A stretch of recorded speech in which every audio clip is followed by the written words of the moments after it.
আর একটু অ্যাড করব, যখন আমি ইন্টারন্যাশনাল স্টুডেন্ট ছিলাম, তখন আমি যখন এখানে এসেছি, তখন অ্যাক্টিংয়ের উপরেই আমি পড়াশোনা করছিলাম। তখন মশরুল হুদা, কাজী মশরুল হুদা, যাকে আপনারা সবাই চেনেন, ওনারা অনলাইনে অনেক বিখ্যাত এবং অভিনয় করেন অসাধারণ।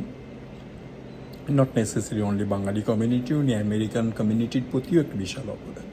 ওনার বাসায় এখানে নঙ্গন নামে একটা নাটক হবে, ওনার বাসায় আমরা তখন বেশ অল্প কিছু বাঙালি থাকি। তো ওনার বাসায় এখানে নঙ্গলের